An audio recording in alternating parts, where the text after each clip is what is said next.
So, మీకు బాగా మీరు పాడిన గజల్స్‌లో బాగా పేరు తెచ్చిందనుకోవచ్చు. మీకు సంతృప్తినిచ్చిన పాట ఏదంటే ఇప్పుడు ఇది ఏదని చెప్తారు? గా గజల్స్ ఏది అంటే?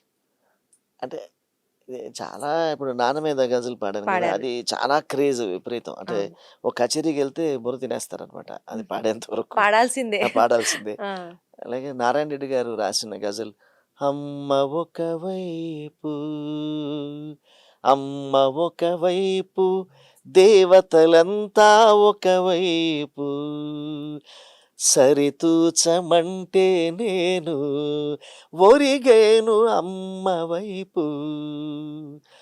ఈ బండి చూడరా నాన్న, ఈ గుర్రం ఇంక నీదన్నా, తెగ మంకుతూచిన నాడు, తెగ మంకుతూచిన నాడు, దిగలేదు అమ్మ మూపు, అమ్మ ఒకవైపు, దేవతలంతా ఒకవైపు. నాకు మా అమ్మ అంటే ప్రాణం అండి. హ్మ్. నాకు మా అమ్మ పుట్టినరోజే నేను పండగ చేసుకుంటాను. ఇంకే పండుగలు చేసుకోను అసల. ఓహ్! ఫిబ్రవరి 3 హుహు. నాకు మా అమ్మ పుట్టినరోజు. కొన్ని వేల సంక్రాంతులు కలిపితే ఎంతో నాకంత. అలా జరుపుకుంటాను నేను. హ్మ్. హ్మ్. రొదలలో మౌన పాఠల్లా, వ్యధలలో జ్ఞానపీఠల్లా. మనం లోలో ఉన్నప్పుడు మీరు అమ్మ దగ్గరికి ఒళ్ళోకెళ్ళి ఇలా పడుకొని ఇలా అంటే చాలు. చాలు. మర్చిపోతాం. రొదలలో మౌన పాఠల్లా, వ్యధలలో జ్ఞానపీఠల్లా, నా బాల్యమంతా తానై, నా బాల్యమంతా తానై, నడిపింది అమ్మ చూపు, అమ్మ ఒకవైపు, దేవతలంతా ఒకవైపు, చీకటికి చంద్రబింబల్లా, ఆకలికి పూర్ణ కుంభల్లా, నిలువెల్ల మమతల వెలుగై, వెలిగింది అమ్మ రూపు, అమ్మ ఒకవైపు, దేవతలంతా ఒకవైపు, వెలిగే ప్రభాత కిరణల్లా, విరిసే వసంత కుసుమల్లా, పెరిగేసినారే బ్రతుకులు, దొరికింది అమ్మ ప్రాపు, అమ్మ ఒకవైపు, దేవతలంతా ఒకవైపు, సరితూచమంటే నేను ఒరిగేను అమ్మ వైపు. నేను పొద్దున్నే లేచి మా అమ్మకి ఫోన్ చేస్తానన్నమాట. ఆహా! ఫోన్ ఆ! చేసేవాడిని. ఇప్పుడు లేరు అమ్మ. 4 మంత్స్ అయింది పోయి. హుహు. హ్మ్. పొద్దున్నే ఫోన్ చేయగానే అమ్మ బాగున్నావా అంటాను. బానే ఉన్నానులే వెధవ నీకు డబ్బులైపోతాయి ఫోన్ పెట్టి అంటది. ఆ! అంటే మనం ఎన్ని కోట్లు సంపాదించుకున్నా కూడా 5 పైసలు తన కోసం ఖర్చు పెడితే ఆహ్, తన బిడ్డ దగ్గర తీసుకోవడానికి తీసుకోవడానికి. ఎంత స్వాభిమానం అండి ప్రతి తల్లికి. అవును. అన్నీ ఇచ్చేసి, ఇంకొక అయ్యకి హ్మ్. ఇచ్చేసి, ఒక అమ్మకిచ్చేసి, నిరామయంగా తన బిడ్డలు బాగుండాలనే కూర్చుంటది అమ్మ. అవును. నేను ఒకటే చెప్తాను లక్ష్మి గారు. హ్మ్.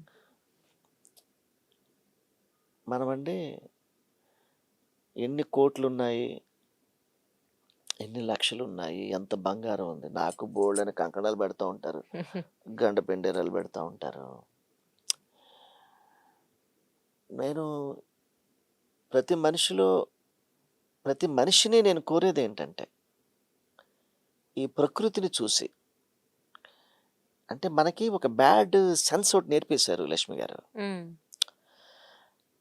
మానవ సేవే మాధవ సేవ అనే ఒక దుర్మార్గమైనటువంటి కాన్సెప్ట్ నేర్పేశారు. హ్మ్. దుర్మార్గమైన కాన్సెప్టా? దుర్మార్గం అది. హ్మ్. ఎందుకండి? అంటే మనిషే ఇంక. మనిషి ఇంకేం లేదనమాట ఇంకా. అంటే హ్మ్. మనిషినే సర్వ్ చేసుకోవాలి గానీ, నీకు పాలిచ్చే ఆవు నీకు అక్కర్లే. జీవరాశులున్నాయి. నీకు గాలిచ్చే చెట్టొద్దు.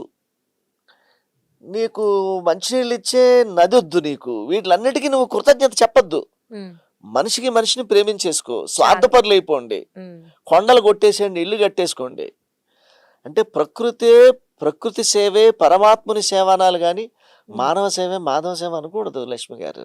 అవునండి, నిజం అది. అంటే అది గుర్తించట్లేదు ఎవరు ఇప్పుడు ఎంత అవసరమో అనేది. అంటే చచ్చిపోతారు లేకపోతే వీళ్ళు పిచ్చి అవును. వెధవలు.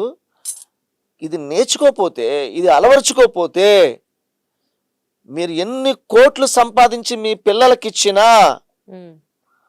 వాళ్ళు చాలా దుర్మార్గమైనటువంటి ప్రపంచంలోకి నెట్టేసి వెళ్ళిపోతారు మీరందరూ కూడా. అవును. మీ పిల్లల్ని ప్రకృతి సేవే పరమాత్ముని సేవ అన్నటువంటి థాట్లో పెంచి ఒక ఆవుకి, ఒక నదికి, ఒక చెట్టుకి, ఒక వర్షం చుక్కకి నీరాజనం ఇచ్చేటువంటి ఒక సంస్కృతి సంస్కారం మనం నేర్పాలి పిల్లలకి. ఖచ్చితంగా అండి. ఇప్పుడు నిజంగా అంటే మీరన్నట్లు కనీసం మనుషులకే మనిషి సేవ చేసేటట్టుగా లేరు. మీకు అంటే ఈ యూత్‌లో అది కనిపిస్తోందంటారా? అంటే నెగిటివ్ వద్దంటాను లక్ష్మి గారు. నెగెటివ్ వద్దు కానీ ప్లీజ్ మారాలంటే ఇఫ్ యూ ఎలా? Have a time ah! Say good things. Ah! Never have a doubt on anyone. ఖచ్చితంగా. You can only encourage people. Hmm. ఎవరి మీద డౌట్ పడద్దు. ప్రజల్ని ఎంకరేజ్ చేయండి. ఖచ్చితంగా. ప్రజల్ని ఎంకరేజ్ చేయండి. ఎవరిని డౌట్ పడద్దు. డౌట్ పడితే వాడు ఇంకా నీరసించిపోతాడు. సమాజం మీద డౌట్ పడితే నీరసించిపోతాడు. మీరు చెప్పండి, ఇప్పుడు నేను చెప్పాను కదా, హ్మ్. ప్రకృతి సేవే పరమాత్ముని సేవ, వెళ్ళండి. ఖచ్చితంగా ప్రకృతి సేవే కృతజ్ఞతగా ఉండండి. ఫస్ట్ చెప్తారు. ప్రతి తల్లి అండి, హ్మ్. తండ్రి పిల్లలకి ఫస్ట్ నేర్పాల్సిన స్వభావం ఏంటంటే కృతజ్ఞత. అవును. దేనికి కృతజ్ఞత? నీ బడికి కృతజ్ఞత, అమ్మ ఒడికి కృతజ్ఞత, తాగే నీరుకి కృతజ్ఞత. మా అమ్మ చిన్నప్పుడు కార్తీక మాసంలో హ్మ్. దీపాలు వదలడానికి గోదావరి నది దగ్గర తీసుకెళ్ళింది నన్ను. హ్మ్. మేము 5 పిల్లలు, మిగతా వాళ్ళు వచ్చేవాళ్ళు కాదు.